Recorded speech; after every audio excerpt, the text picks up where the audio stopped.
Attention Golaghat জিলা প্ৰশাসন। গোলাঘাটত বন বিভাগ আছেনে?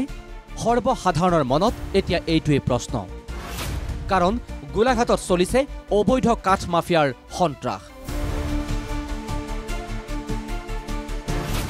এবাৰ সাংবাদিকক চোকা অস্ত্ৰৰে হত্যাৰ চেষ্টা কাঠ মাফিয়াৰ। বাতৰি পৰিৱেশন কৰাৰ বাবেই NKTVৰ সাংবাদিকক আক্ৰমণ। সাংবাদিক ভৰত দাসৰ আক্ৰমণকাৰী কাঠ মাফিয়া সুব্ৰত বৰাক গ্ৰেপ্তাৰ।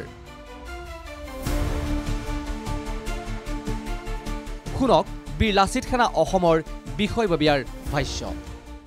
NKTVয়ে নহয় প্ৰতিজন সাংবাদিকে সুন্দৰভাৱে এটা বাতৰি পৰিৱেশন কৰিছিলে। তেখেতসকলে আমাৰ ল'ৰাখিনিক পইচাও অফাৰ কৰিছিলে যে তোমালোকে গাড়ীখিনি ফৰেষ্টত চঞ্জাই দিব নালাগে, তোমালোকে পইচা লোৱা যোৱাগে।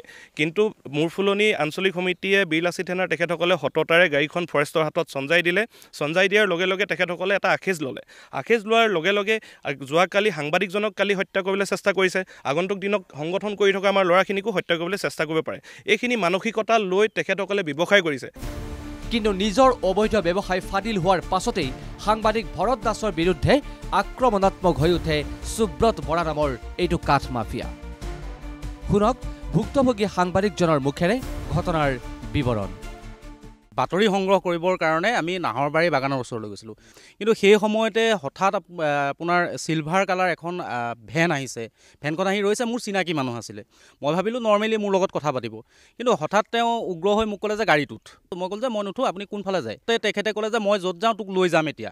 নামিলে গাড়ীৰ পৰা, একো কথা বতৰা নাই, কোনো মোৰ লগত সংঘাতো নাই তেখেতৰ। কিন্তু হঠাৎ মোৰ ডিঙিত ধৰিলে, অলপ সময় মোক টেটু চেপা দিছে। তাৰপিছত তেওঁ হঠাৎ মোৰ পৰা আঁতৰি গৈ গাড়ীৰ পৰা দুখনকৈ খুকুৰি উলিয়াইছে। খুকুৰি উলিয়াই খুকুৰি দুখন খুকুৰি মোৰ ডিঙিত লগাইছে। তাৰপিছত খুকুৰি ঘূৰাইছে, যাৰ বাবে আচলতে মোৰ জেকেটতো লাগিছে ঠায়ে ঠায়ে। তেওঁ নিজকে এজন ডাঙৰ কাঠ মাফিয়া বুলিও কালি জাহিৰ কৰিছে।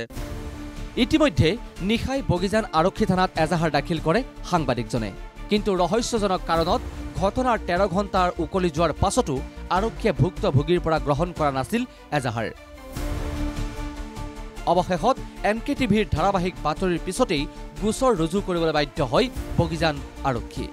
অভিযুক্ত সুব্ৰত বৰাৰ বিৰুদ্ধে 22/24 নম্বৰত ভাৰতীয় ন্যায় সংহিতাৰ 126(2)(1091)(351)(2) আৰু 3513 ধাৰাত ৰুজু হয় গোচৰ। কিছু সময়ৰ পাছতেই আৰক্ষীয়ে গ্ৰেপ্তাৰ কৰি থানালৈ লৈ আনে অভিযুক্ত সুব্ৰত বৰাক। NKTV কেমেৰাৰ সন্মুখত এইবাৰ সুব্ৰতৰ স্বীকাৰোক্তি। মই গাড়ী চলাওঁ। কি গাড়ী চলাই? মই ভানখন চলাওঁ। কি আনে ভানত? মই স্কুল ডিউটি মাৰোঁ। কাঠৰ ব্যৱসায়ৰ লগত জড়িত নহয় নি? আজিলৈকে পোৱা নাই কোনো, একো সম্পৰ্ক নাই মোৰ একো সম্পৰ্ক নাই। কালি ভৰতক লগ পাইছিলে নেকি? পাইছিলোঁ। কি কৈছিলে? দুইজনৰ মাজত কিবা অকণমান মতানৈক্য হৈছিলে, বছ সিমান। তেওঁ ডিংছত আছিলে, ময়ো ডিংছত আছিলোঁ। তেওঁ ডিংছত আছিলে, ময়ো ডিংছত আছিলোঁ। অকণমান মতানৈক্য হৈছিলে, সিমানটোৱে আৰু একো নাই। তেওঁ ড্ৰিংকছ কৰাটো ওলোৱা নাই? হয়, মোকো হেৰি নাই। আপুনি খাই আছিলে? মই খাইছিলোঁ কোৱাৰ্টাৰতে। আগতে কিবা লাগিছিলে নি ভৰত দাসৰ লগত? নাই লগা। নিৰ্ভীকতাৰে সাংবাদিকতা কৰাটোৱেই যেন অপৰাধ সাংবাদিক ভৰত দাসৰ। ইফালে সাংবাদিক হত্যাৰ চেষ্টা চলোৱা ঘটনাক লৈ জাঙুৰ খাই উঠিছে গোলাঘাট জিলা সাংবাদিক সংস্থা, আপকো আৰু মৰঙী প্ৰেছ ক্লাব। আৰক্ষীৰ নিৰ্লিপ্ততাকো তীব্ৰ সমালোচনা সাংবাদিক সংগঠনকেইটাৰ। যোৱাকালি যেতিয়া খবৰটো পাইছোঁ, পোৱাৰ লগে লগে আমি আচলতে বগিজান আৰক্ষী ভাৰপ্ৰাপ্ত বিষয়াজনলৈ আমি ফোন কৰিছোঁ। ফোন কৰি অতি তৎকালীনভাৱে ব্যৱস্থা গ্ৰহণ কৰিবলৈ আমি তেখেতক অনুৰোধ জনাইছিলোঁ, আহ্বান জনাইছিলোঁ। আৰু তেতিয়া তেখেতে আজি পুৱা পৰ্যন্ত আচলতে কোনো ব্যৱস্থা গ্ৰহণ নকৰিলে। আমাৰ আচলতে নিৰাপত্তা ক'ত? আজি ভৰত দাসেই নহয়, যদি সাধাৰণ এজন দিন হাজিৰা কৰি খোৱা মানুহ এজনৰ লগতো যদি এনে এটা পৰিস্থিতি দেখা দিয়ে, তেতিয়াহ'লে এই প্ৰশাসন যন্ত্ৰটো একদম জঁপিয়াই পৰিব লাগে। তেওঁলোকে এটা চৰকাৰী চাকৰি কৰি আছে, কিন্তু এনেকুৱা ধৰণৰ তেওঁলোকৰ ওপৰতো দেখিছোঁ আমি কিছু সময়ত তাবুল আহি যায়। তেওঁলোকে ক'ৰবাত হয়তো এই প্ৰশাসন যন্ত্ৰটো হয়তো এই দুষ্কৃতিকাৰীবিলাকে ক'ৰবাত কিনি থৈছে নেকি, আমাৰ এনেকুৱা এটা অনুভৱ হয়। ঘটনাক লৈ প্ৰতিক্ৰিয়া সদৌ অসম ছাত্ৰ সন্থাৰ উপ সভাপতি অভিৱৰ্তন গোস্বামী আৰু কৃষক মুক্তি সংগ্ৰাম সমিতিৰ সাধাৰণ সম্পাদক বিদ্যুৎ শইকীয়াৰো।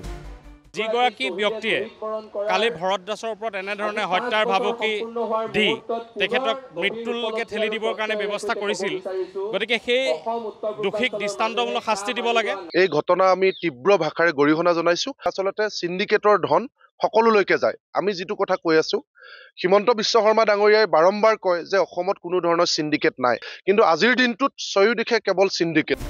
কিন্তু প্ৰশ্ন হয়, কাৰ বলত বলিয়ান কাঠ মাফিয়া সুব্ৰত বৰা? দীৰ্ঘদিনে স্থানীয় খণ্ড বন বিভাগৰ চকুৰ সন্মুখতে কেনেকৈ ফলঙনিত চলিছে বনজ সম্পদৰ একাধিক অবৈধ বেহা, থাকিও যেন অস্তিত্বহীন এটা ব্যাগুম বিভাগ। আৰৰ কথাবোৰ ৰাইজে দেখিছে, ৰাইজে বুজিছে। সেয়ে পুনৰ সুধিছো, গোলাঘাটত বন বিভাগ আছেনে? Bureau report NKTV+।